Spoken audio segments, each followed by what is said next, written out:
dari seluruh kabupaten, kota di Sumatera Selatan itu berkumpul di provinsi untuk mengibarkan Negeri Ageng kan. Jadi di situ kita dapat banyak relasi, banyak teman-teman, bertukar cerita, bertukar pengalaman. Ya pastinya akan hal-hal yang seru.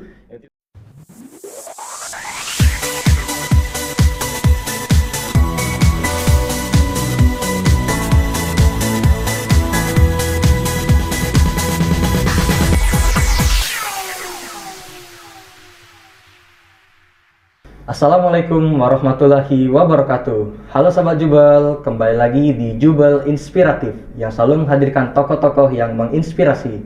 Nah Sobat Jubel, kali ini bersama saya Muhammad Anindra Fitra selaku Duta Literasi SMA Negeri 17 Palembang. Nah Sobat Jubel, pada episode kali ini kita kedatangan tamu-tamu yang menginspirasi dari siswa kelas 11 SMA Negeri 17 Palembang. Kita kenalan dulu yuk. Halo. Halo. Boleh nih dikenalin dulu nih ke yang ganteng-ganteng sama yang cantik-cantik ini. Mungkin kita mulai dari yang gantengin dulu mungkin kalian. Siapa namanya kalau boleh tahu? Oke, jadi izin memperkenalkan diri. Nama saya Muhammad Fadil. Sekarang ini sedang duduk di bangku SMA kelas 11/4. Oke, Muhammad Fadil. Kalau boleh tahu nama panggilannya apa ya? Biar lebih enjoy dikit. Kalau orang-orang di Jubel ini, teman-teman, guru-guru biasanya akrabnya dipanggil Padel. Oke, Fadel. Nah, kalau yang ini yang cantik ini siapa yang namanya? Halo, siap izin memperkenalkan diri. Nama saya Keisha Anggun. Saya berada di kelas 11/9. Oke, ada Fadel sama ada Anggun. Bisa lihat sendiri kan pemirsa, sudah ada guys sikapnya tuh, pasti sudah tahu kan itu apa. Oke, jadi Fadel sama Anggun ini pemirsa bisa dibilang adalah salah satu perwakilan PPI tingkat provinsi dari SMA Negeri 17 Palembang ini. Nah, di sini kita bakal mengulik informasi dari mereka seputar PPI provinsi. Sudah siap? Siap. Oke, tapi sebelum itu saya ingin mengucapkan selamat dulu kepada kalian karena kalian telah mewakili SMA Negeri 17 Palembang. Cuman kalian berdua? Ya, di tingkat provinsi. Oke. Langsung saja mungkin kita ke intinya. Jadi untuk yang pertama ini gimana perasaan kalian ketika kalian mendengar kabar kalau misalkan kalian tuh terpilih ini, nama kalian ada di daftar PPI tingkat provinsi ini? Coba kita mulai dari Fadil dulu mungkin ya.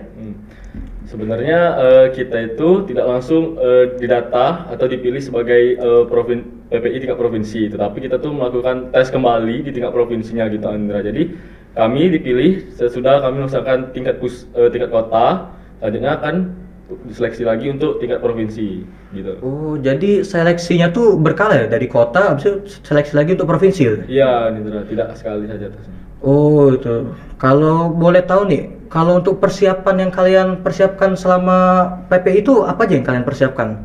Mungkin tadi sudah dari Fadel, kita dari Anggun mungkin ya? Boleh. Mungkin bisa.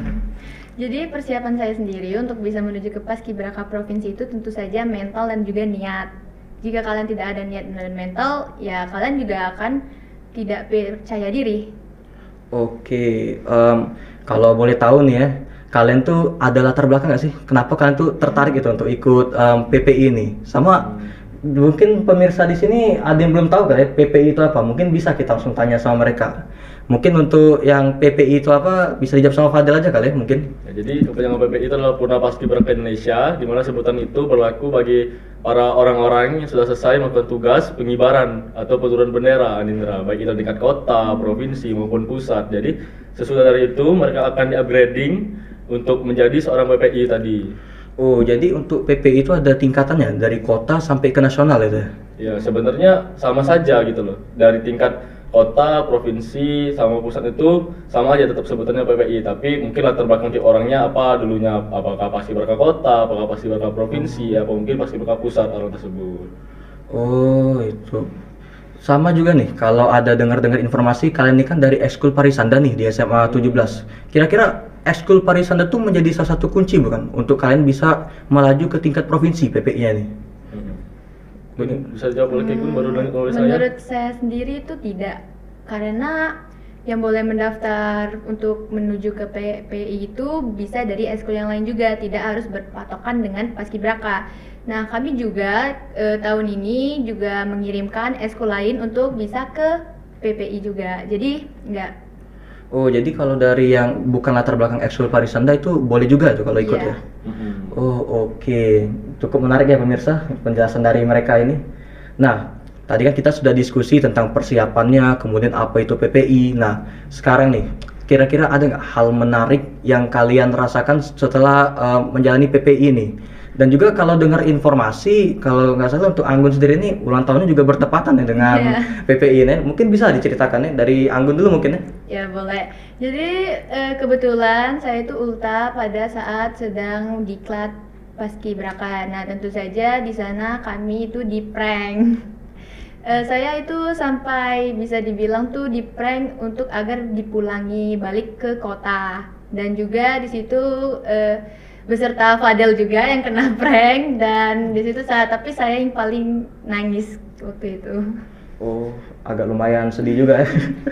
Nah, kalau dari Fadel, ada nggak hal menarik yang sekiranya tuh dirasakan untuk di PP ini? Atau yang berkesan lah istilahnya tuh? Bagi saya justru tingkatan provinsi ini ada sedikit benefit-benefit atau manfaat-manfaat lebih dari kota. Kenapa itu? Karena kita pertama itu kan provinsi, jadi dari seluruh kabupaten, kota di Sumatera Selatan itu berkumpul di provinsi untuk mengibarkan Negeri Agung kan. Jadi di situ kita dapat banyak relasi, banyak teman-teman, bertukar cerita, bertukar pengalaman. Ya pastinya akan hal-hal yang seru yang tidak bisa dirasakan oleh pegawai kota atau mungkin pusat. Apalagi kalau pusat kan mungkin dia ada di tiap wilayah, tiap provinsi. Sedangkan di provinsi ini dia itu bermacam-macam dari tingkat anak-anak kabupatennya itu. Oh, kalau ini berarti bukan hanya dari kota Palembang, berarti ada dari kota-kota lain di Sumatera Selatan ini berarti? Iya, betul Anindra. Oh, jadi itu pemirsa, untuk dari PPI tingkat provinsi ini dia tuh bercampur, tidak hanya dari satu kota, di kota Palembang, melainkan ada dari kota-kota yang lain di provinsi Sumatera Selatan. Nah, tadi kalau tidak salah Fadel tadi ada mention mengenai benefit nih. Kira-kira kalau dari kalian sendiri terutama, ada nggak benefit yang kalian dapatkan setelah kalian mengikuti PPI ini, baik itu ke diri kalian sendiri atau bagi diri orang lain itu? Iya, tentunya banyak sekali ya manfaat, baik itu dari diri kita sendiri maupun untuk orang lain. Yang pertama, manfaat kita mungkin bisa kita tuh bisa memperluas atau memperbanyak teman kita, benefitnya itu yang pertama. Pas itu kita bisa menjadikan diri kita itu mudah diatur, Arindra, karena di PPI itu ketat sekali aturan-aturan selama pendidikan itu yang harus kita laksanakan. Jadi apabila kita sebagai orang atau individu tidak sulit diatur, maka kita akan susah di sana. Oh, lebih ketat asrama 17 atau lebih ketat di sana? Itu lebih ketat di sana. Lebih disiplin. Oh, ada hukumannya nggak itu kalau misalkan kalian tuh bisa kayak telat? Kalau kita di asrama kan tahu sendiri kan, ada yang kadang diberi hukuman itu kan, kalau di sana tuh apa lebih berat lagi hukumannya? Tentu pastinya ada tindakan-tindakan yang diberikan yang apabila kita melakukan kesalahan-kesalahan, Anindra, seperti kita misalnya melanggar aturan, kita telat, tidak disiplin, ataupun kita mungkin kalau anak-anak Jubel tuh mungkin itu apatis gitu. Pasti ada tindakan-tindakan yang dilakukan di sana apabila kita melakukan hal tersebut.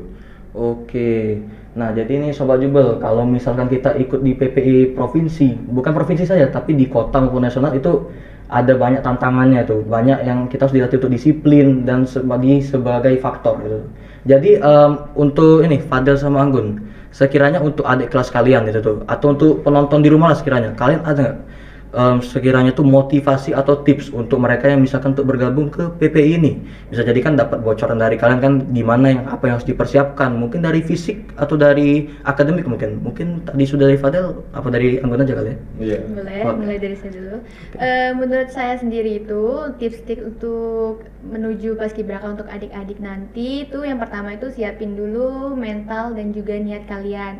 Karena jika kalian sudah tidak ada mental terlebih dahulu atau sudah tidak percaya diri dulu, itu bisa bikin pikiran kalian tuh kemana-mana. Dan juga untuk akademik sendiri, tentu saja kita mempelajari wawasan kebangsaan juga, karena tes-tes di sana tuh ada tentang tes wawasan kebangsaan seputar tentang Indonesia, dan juga tes wawancara, di situ kalian ditanyain. Dan juga untuk fisik sendiri itu ada lari, push up, sit up. Di situ kalian harus mulai dari sekarang untuk latihan fisik juga. Dan mungkin Fadel bisa menambahkan? Oke, boleh dari Fadel. Jadi setelah kita dari tes fisik tadi, juga teman-teman, adik-adik atau yang menonton ini untuk mempersiapkan diri, saya berpesan untuk mempersiapkan dari kesehatannya, karena di tahapan tes kesehatan ini banyak sekali menggugurkan para calon-calon paskibraka tentunya. Jadi yang paling dominan itu adalah misalnya bekas-bekas luka atau tinggi badan yang kurang ideal, berat badan yang berlebihan maupun kekurangan. Terus itu juga di sini postur tubuh juga diperhatikan bagi teman-teman yang memiliki kelainan pada postur tulang belakangnya itu mohon diperhatikan lebih lanjut serta untuk teman-teman jubel ya yang ada bakat ya kayak Gun ya. Jadi itu bisa banget ditampilkan pada saat seksi wawancara karena nantinya bakat-bakat adik tersebut akan dinilai plus dan diukur juga bakat-bakatnya. Oh oke pemirsa, jadi kalian sudah dapat motivasi nih dari para teman-teman kita yang berasal dari PPI Provinsi. Semoga saja kalian bisa menyusul ya, amin. Oke, kalian kan sudah lumayan lama ini selesai dari PPI itu lah. Pasti kan ada beberapa pelajaran kalian tertinggal, tugas-tugas lah. Itu kalau dari kalian sendiri bagaimana cara kalian memanajemennya? Apalagi yang kalian tahu kan di SMA 17 nih, seminggu itu tiap hari bisa ada tugas itu tuh. Gimana kalian mengaturnya? Kalau saya sendiri itu langsung cepet-cepet nanya ke teman apa ada tugas dari hari Minggu, atau sebelum saya berangkat itu saya sudah minta teman saya itu untuk membuatkan list-list waktu saya tidak masuk itu, untuk mengelis apa aja tugas, misal hari Senin ada tugas ini, tugas itu. Nah dari situ saya memiliki kemudahan untuk manajemen tugas-tugas saya. Oke, jadi teman di sini juga bisa membantu juga dalam manajemen ini. Kalau dari Fadel gimana cara mengatur? Kan tiap orang itu beda-beda cara manajemen waktunya. Kalau saya sih mungkin sama seperti Anggun ya, tapi saya waktu itu tidak sempat untuk meminta bantuan kepada teman saya. Jadi saya waktu itu hanya meminta ke guru-guru, nanti saya akan rangkum hal tersebut dalam catatan saya beserta deadline-nya. Jadi bagi deadline yang paling cepat untuk dikerjakan, saya akan kerjakan tugas itu terlebih dahulu. Oke, jadi cara mereka memanajemen waktu ini ada banyak caranya, minta tolong dengan teman dan bisa juga dari cara mereka memilih dan langsung menemukan guru yang mereka rasa pelajarannya tertinggal itu. Nah, untuk SMA 17 sendiri nih, kalian sekiranya untuk adik-adik kalian ini, siapa tahu kan yang Parisanda ataupun yang lain ada yang mau ikut juga ke PPI ini, kalian ada harapan untuk mereka atau misalkan kata-kata lah untuk mereka yang sekiranya pengen juga ngikutin jejak kalian atau misalkan sekitar harapan aja dari kalian. Jadi buat adik-adik Revolution Angkatan 28, kami berharap bahwa kalian dari ekskul apapun itu, bakat apapun itu bisa meneruskan dan mengharumkan nama SMA kita, SMA Negeri 17 Palembang di tingkat paskibraka, baik itu kota, provinsi maupun pusat. Karena tahun ini dan tahun-tahun sebelumnya SMA Negeri 17 Palembang tidak pernah absen untuk mengirimkan perwakilan mereka di tingkat paskibraka tersebut.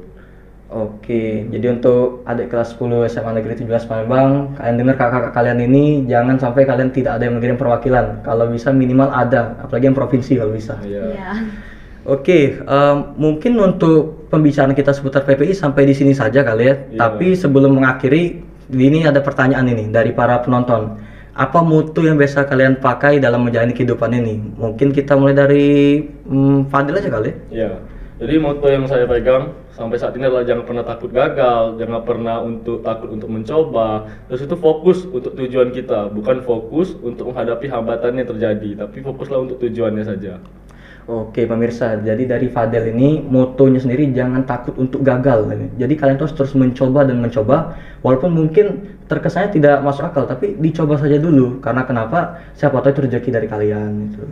Nah tadi sudah dari Fadel, sekarang kita ke Anggun. Moto hidup saya itu adalah terimalah takdirmu, maka takdirmu juga akan menerimamu juga. Nah yang ini tidak kalah kerennya nih, saling berkaitan ini. Yang satu bicara tentang jangan takut untuk mencoba, yang satu lagi berbicara tentang takdir. Ini sangat-sangat berkaitan ini untuk motonya. Baik pemirsa, mungkin sekian saja untuk episode Jubel Inspiratif pada kesempatan kali ini. Terima kasih kepada Fadel sama Anggun sudah meluangkan waktunya.